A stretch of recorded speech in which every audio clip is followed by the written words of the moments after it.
Well, when will they ever learn, eh? Let's begin.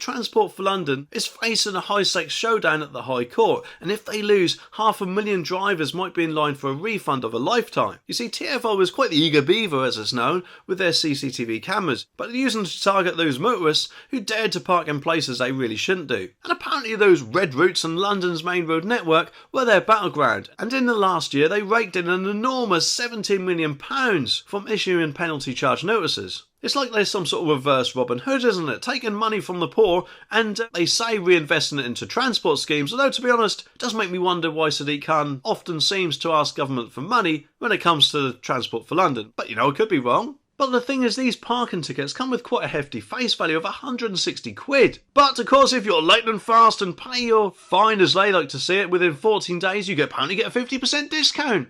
Of course, another way to look at it is if you don't pay your fine within 14 days, then it jumps by about 100%. But of course, Ivan Murray Smith, the parking tickets campaigner who's about to be the star of this show, is here to tell TFL, if you lose, prepare your checkbooks. According to Ivan, they might need to refund everyone, going all the way back to the last financial year. But why stop there? If anything, they should go back to when they were first installed. But the TFL's Commissioner Andy Lord is here to drop the bombshell. If CCTV enforcement of parking bays is banned, it will apparently be a catastrophe for bus journeys and road safety. And in his words, it'll be like unleashing chaos onto the streets of London. So going by that, if anything, you'd think there's defending the city from an alien invasion, not just giving out parking tickets. And let's not forget Timothy Corner, KC representing the TFL, who's apparently here to argue over the definition of a red route.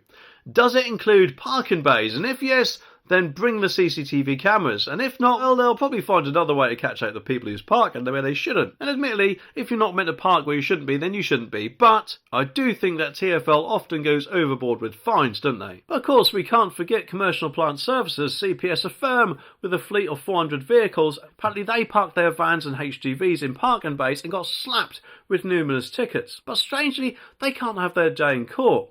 The judge says no exceptional circumstances here, and suggested that they shouldn't have hired a lawyer. But if they do lose, TFL might seem to think that they might have to prepare some sort of refund scheme. Or so they say, but campaigners demand automatic refunds for anyone whose bank details are still held by the transport giant. And to be honest, I agree with that. I can't see why it couldn't be done automatically. But anyway, the article says that the earlier ruling by parking adjudicators also highlighted an anomaly where TFL was using the cameras against holders of disabled blue badges who are entitled to use parking bays.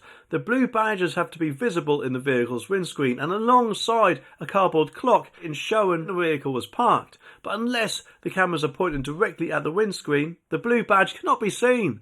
The TFL spokesperson said, "We are committed to keeping London moving safely and efficiently, and compliance with the parking restrictions on the Transport for London road network, which includes many of the busiest roads in the capital, is essential to achieving these aims. Our compliance officers deter and capture offending vehicles through on-street patrols and through active monitoring of CCTV cameras. We await the outcome of the judicial review hearing that took place on October the 26th. Oh, what a wondrous modern age we live in, eh? Where even the simplest task can turn into a grand high-tech adventure. Tesco, the supermarket giant, has graced us with what they seem to think is the most remarkable shopping experience of all time. I mean, forget about the mundane days of old where you simply picked up your groceries and headed to the till. No, Tesco's Get Go stores have decided to make life just a tad bit more interesting. So picture this.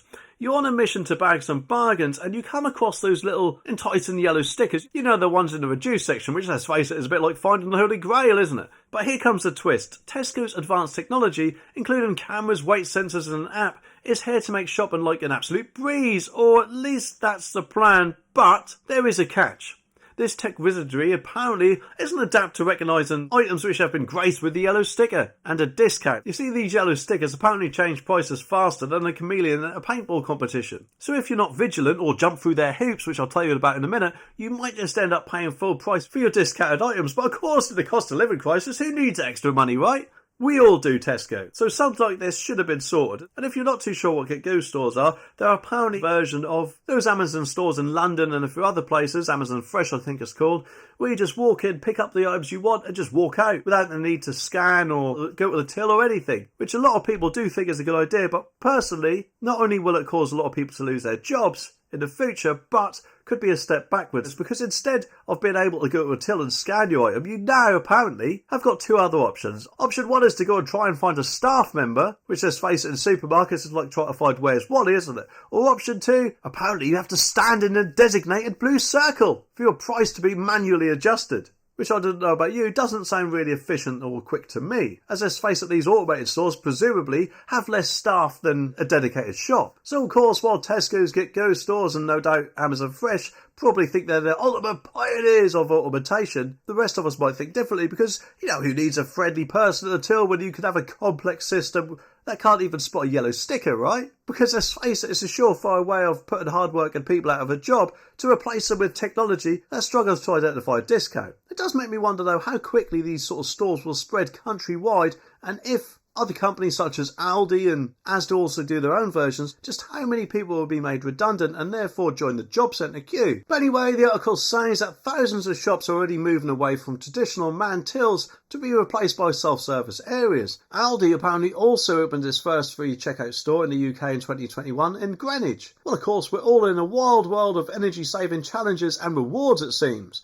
It's like a game show where the prize isn't a shiny new car, but some extra pocket change, if that is, of course, you managed to tame your power-hungry appliances. OVO, who think they're probably the hero of the story, has now introduced the National Grid ESO Demand Flexibility Service, or as they call it, the PowerMove Plus. Because here's the thing, customers who sign up for the PowerMove Plus extravaganza can now potentially earn up to £100 by flexing their energy-saving muscles. Between November and March, it's like some sort of mini Olympics, isn't it? But instead of running a marathon, you try not to turn on your dishwasher during certain hours. And if that's not enough, the PowerMove customers can rack up another £60 by cutting electricity usage during peak hours of 4 p.m. to 7 p.m. on weekdays, which in their view is probably like being rewarded for not lighting up your house like a Christmas tree during rush hour. Since summer, over 60,000 folks have signed up for OVO's energy saving scheme. No doubt, of course, because OVO sends out alerts to notify participants about the day and time of these demand flexibility service events. It's like getting your heads up from the biggest concert of the year, but instead of rocking out to the music, switching off your power hungry devices. So of course, if you are some sort of smart ass who can cut their electricity usage out much, or actually maybe someone who lives in a cave,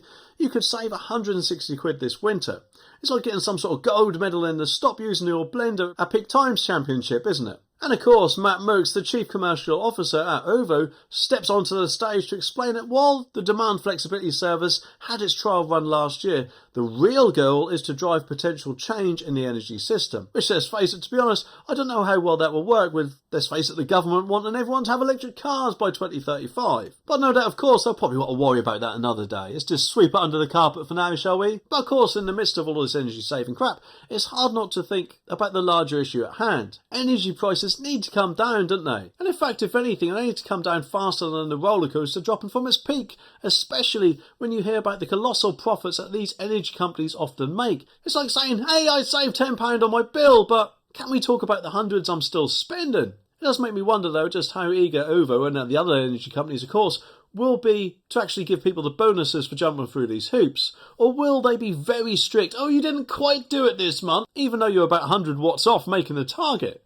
Let's just hope that isn't the case. But of course that's not it, is it? Especially after you see this video.